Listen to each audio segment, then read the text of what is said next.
what are the two phases of the abomination of desolation? The two phases, if I can call them that, I don't know if that's the best terminology, but the carrying out of the prophecy comes in two parts or two phases. And it will be two events that are described in the breaking of the peace treaty in the last half of the tribulation period. Because when the Antichrist breaks his peace treaty with Israel, he's going to confiscate the temple for his own use. And the Bible tells us that the Antichrist is going to establish his seat of authority in the very Holy of Holies in the Jewish temple, and will go as far as to say, he declares, the Bible says in 2 Thessalonians 2, he declares that he himself is God, and he mandates world worship of this one world global religion that he is going to create, where he himself is God. And so phase one is when he personally takes a seat of authority in the Holy of Holies, declares himself to be God, and begins the mandate of a global world religion prophesied in Revelation 13. You've heard me teach on that. The five major end-time political agendas of the last days found in Revelation 13. A one-world leader, the Antichrist, a one-world religion, a one-world economic system. There will be a one-world government and a one-world military power that will execute those mandates. The second phase of the abomination of desolation is when he commissions the making of a statue or a great image in his likeness that he will then place in the Holy of Holies, because he can't sit there 24/7. And so he launches his global religion, he launches his mandates, he launches the political agendas that I just shared with you. He tells the people that I declare myself to be God. He forces worship. He uses military power to kill anyone who disagrees, behead. There will be horrific events. As I've already read the words of Jesus, Jesus said if the Father had not shortened the days of the tribulation period, and in particular the second half, Jesus said no one would be able to survive. That's how wicked and horrible and apocalyptic the tribulation period is going to be. And we read about that in Revelation chapter 13. Go to verse 11 and read down through verse 15, and you'll see that reinforced. So both of these events, that's why I call it the two phases or the two parts of the abomination of desolation. One is him personally, the abomination of desolation when he personally violates and desecrates the Holy of Holies. And the second phase of that is when he creates an image that he puts there in his place that must receive worldwide worship. And then lastly, what are the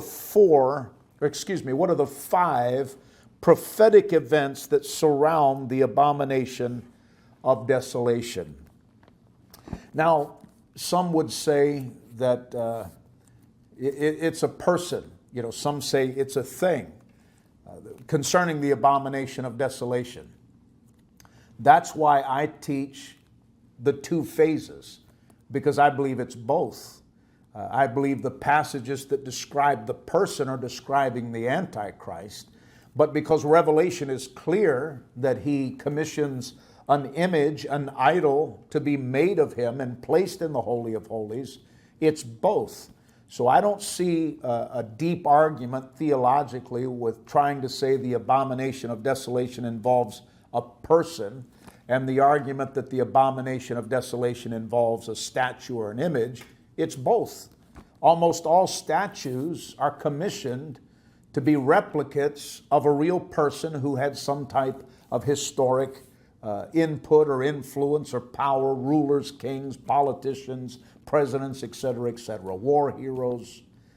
He will have both himself in that place, and then he will put an image in that place. So here are the 5 prophetic things that I want you to realize that surround the abomination of desolation. If you're taking notes, number 1, a future ruler will make a treaty with the people of Israel. Daniel chapter 9, verse 27. The Bible prophesies there is coming a future ruler who will make a peace treaty of 7 years with the people of Israel. Number 2, the terms of this treaty will be for what Daniel calls a week, which the 70 sets of 7, as I've already taught you, refers to sets of 7 years. And so the tribulation period is the final week. It is the 70th week in Daniel's 70 sets of 7, and so it refers to 7 years. By the way, I always give you this footnote. Prophecy in the Bible is by the Hebraic calendar of 360 days a year, not our calendar here in the West of 365. Number 3, midway through this time, the treaty, 3.5 years to the day exactly, the Bible tells us, this ruler, the Antichrist, is going to gather his troops, and he will desecrate the temple in the sense of putting an end to all Jewish practices, all sacrifices, all offerings, all of the Jewish religion, all of the things that are sacred in the temple they've rebuilt. They will be driven from the temple violently, killed, murdered, mistreated. The Bible tells us that he will confiscate the temple to use in the last 3.5 years. Number 4, at that time, the Antichrist will desecrate the temple, and as I've already taught, he will set up an image of himself. And so he uses the temple in Jerusalem, in Israel, to be his seat of authority. He declares all of those political agendas, forces the world to bow, has a military power to enforce it by death, if not submissive. And he sets himself up there personally, and then he also has an image or a statue commissioned that will be sacrilegious in the truest sense, blasphemy in the truest sense. And then fifthly, the desecration of the temple is going to continue throughout the entirety of the last half of the tribulation period, all 3.5 years. As a matter of fact, when we go back to Daniel's prophecy, he actually says 390 days instead of 360 days. Now, the reason that he says that and why there is a difference is because when Christ comes, there obviously is a time where Christ orders and a process whereby they clean out the temple, remove objects, etc. And so there has to be some period of time added on to that 7 years of tribulation down to the day. And so instead of 1260 in the last half, we get that extra 30 days. And most scholars, and I'm not going to go into a lot of details on that because it's not the kind of stuff that is going to be life-changing for you. But I do get that question from time to time. Why do we have a difference of days from 1260 in the first half of the tribulation, 1260 in the second half of the tribulation, exactly 3.5 years. But when it comes to the temple and the removal of the Antichrist and power, why 1290 days?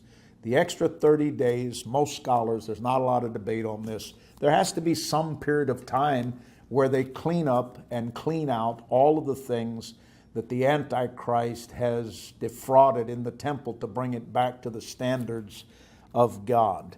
And so the Antichrist will be destroyed at the second coming of Jesus Christ. And there, in a brief Bible study, and again, we could teach on this for a lot. There's so much more that could be taught, but I think this is sufficient. It was my goal to sit down, put together a Bible study that causes someone who maybe just gave their heart to the Lord yesterday to open up a Bible and sit with me in one setting and have all of the major components of the understanding of what is the abomination of desolation in Bible prophecy. You may need to listen to this more than once. I've moved at a pretty good pace, and listen to it. I do that with many studies, lectures, individuals, even books. I have books that I've read multiple times and will read again because the content is just so rich. I want to grasp it all. I hope you always have that hunger for the Bible. As we close, I want you to take one step back from all of the details of the abomination of desolation and this haunting prophecy.